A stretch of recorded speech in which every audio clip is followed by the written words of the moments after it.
Hola, hoy vamos a hablar un poco sobre la síntesis de nanopartículas. Primeramente vamos a definir qué son las nanopartículas. Pues bueno, las nanopartículas son objetos de tamaño nanométrico. En otras palabras, sus tamaños son de unos pocos nanómetros. Un nanómetro es la mil millonésima parte de un metro o la millonésima parte de un milímetro. Imagínense que las bacterias o virus miden miles o cientos de nanómetros. Por lo tanto, las nanopartículas son muchísimo más pequeñas que estos. Ahora vamos a conocer un poco sobre la historia de las nanopartículas. Pues bueno, las nanopartículas fueron utilizadas por artesanos desde el siglo IX en Mesopotamia. Esto para generar un efecto resplandeciente en la cerámica. Asimismo, la cerámica de la Edad Media y del Renacimiento solía tener un brillo metálico de oro o cobre, que estaba causado por un lustre de capa metálica que se le aplicaba a la superficie de un acristalamiento. Este lustre contenía nanopartículas de plata y cobre. Para conocer un poco sobre las nanopartículas en los laboratorios, se pueden llevar a cabo síntesis de estas. Por lo tanto, a continuación vamos a ver un procedimiento en el cual se sintetizaron nanopartículas de cobre. Primeramente, se tiene que contar con un reactivo de Benedict. Esta es una solución de cobre que se utiliza para detectar azúcares reductores, normalmente monosacáridos o disacáridos. Proporcionar un resultado positivo para los azúcares reductores como la glucosa, la fructosa, la lactosa, la maltosa y la galactosa. Fue desarrollado por Stanley R. Benedict, un químico estadounidense. La coloración que tome la sustancia al agregar el reactivo será un indicador de los azúcares disueltos. En caso de no tener este reactivo, se pueden seguir los siguientes pasos en el laboratorio. Primeramente, se miden 3 gramos de sulfato de cobre pentahidratado y se disuelven en 6 mililitros de agua caliente. Como segundo paso, se deben medir 2 gramos de carbonato de sodio y 3,46 gramos de citrato de sodio dihidratado en 12 mililitros de agua.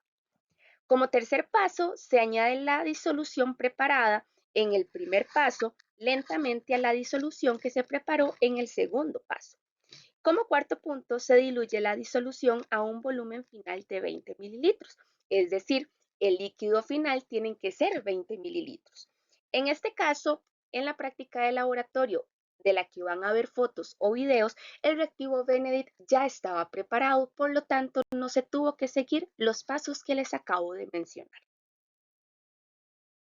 Una vez listo el reactivo de Benedict, podemos continuar con la práctica. En el laboratorio preparamos nanopartículas con dos variaciones. La primera variación fue en la concentración de hidróxido de sodio. Como primer paso, para esta parte, se deben tomar 6 tubos de ensayo y se le adicionan 50 microlitros del reactivo de Benedict a cada tubo. Luego, a cada tubo se le adicionan 20 microlitros de la disolución de glucosa al 40%. Como tercer paso, se adicionan 10 mililitros de agua destilada solamente al tubo que rotulamos con el número 1.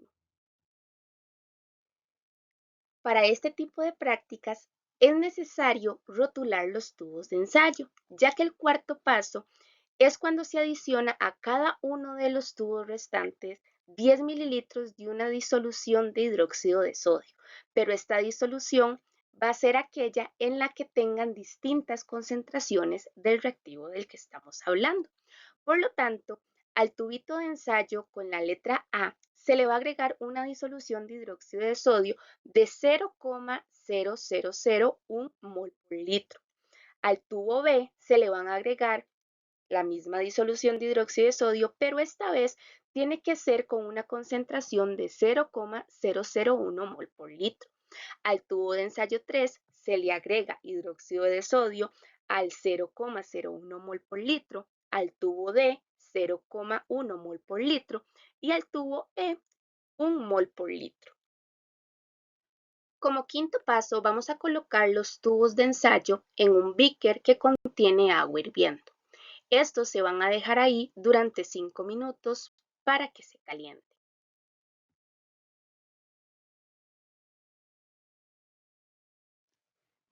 Pasados los 5 minutos en los que los tubos de ensayo estuvieron en el beaker con agua caliente, se procede al último paso de esta parte de la práctica, en la cual se van a transferir los tubos de ensayo a un baño de agua fría para finalizar la reacción. Aquí es importante primero sacar los tubos de ensayo del agua caliente, dejarlos que bajen su temperatura y luego transferirlos al baño de agua fría. Ahora vamos a continuar con la otra parte de la práctica. En esta, la variación de la concentración se dio en el reactivo Benedict que se le va a agregar a cada tubo de ensayo. Como primer paso, vamos a tomar 4 tubos de ensayo, recuerden siempre roturarlos, y se le adicionan 10 mililitros de hidróxido de sodio 0,01 mol por litro. Luego, a cada tubo de ensayo se le adicionan 50 microlitros de la disolución de glucosa al 40%. En el tercer paso es donde vamos a crear esa variación en la concentración del reactivo Benedict que vamos a agregar. Para esto, al tubo de ensayo A se le va a agregar 10 microlitros, al tubo de ensayo B 50 microlitros, al tubo de ensayo C 100 microlitros y al D 200 microlitros. Como cuarto paso se van a colocar los tubos de ensayo en un beaker con agua hirviendo y se calientan durante 5 minutos.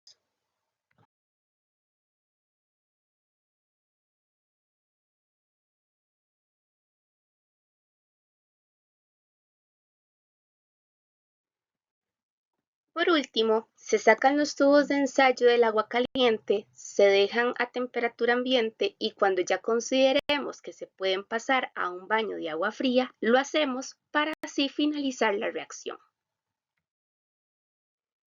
Quizá ahora esté surgiendo la pregunta de ¿para qué se utilizan las nanopartículas?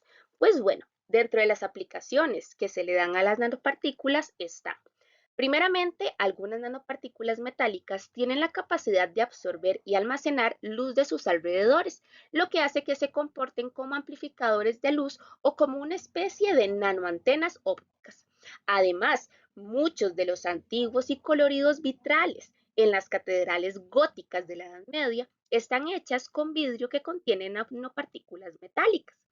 También en los últimos años en Canadá se ha desarrollado una nanopartícula orgánica y biodegradable que se está utilizando para destruir tumores por medio de la luz y el calor.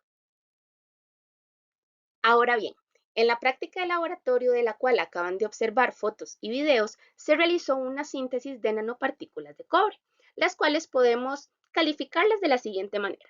Primeramente, tienen características biocidas, es decir, pueden reducir, contrarrestar o neutralizar organismos que son nocivos para el ser humano.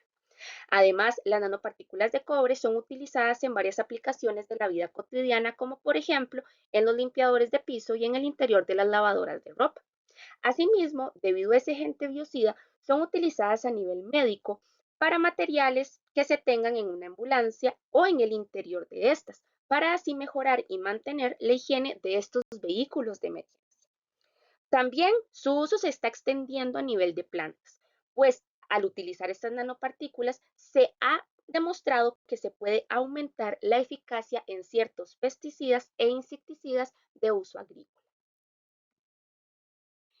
Entonces, resumiendo un poco, en esta práctica de laboratorio realizamos 2 ensayos en los cuales generamos variación de la concentración en 2 reactivos distintos. En la primera parte de la práctica realizamos una variación de concentración de hidróxido de sodio. Aquí podemos ver fotos del cambio de coloración que pudimos evidenciar en los tubos de ensayo donde creamos esta variación. Y en la siguiente parte de la práctica, lo que hicimos fue una variación de concentración del reactivo Benedict que agregamos a cada uno de los tubos de ensayo. Aquí también podemos ver un cambio de coloración en cada uno de los tubos de ensayo que utilizamos. A manera de conclusión, podemos decir entonces que el uso de nanopartículas se remonta a muchísimos siglos atrás. Y en el caso de las nanopartículas de cobre, en la actualidad podemos ver su uso que va desde el ámbito médico hasta el ámbito agrícola.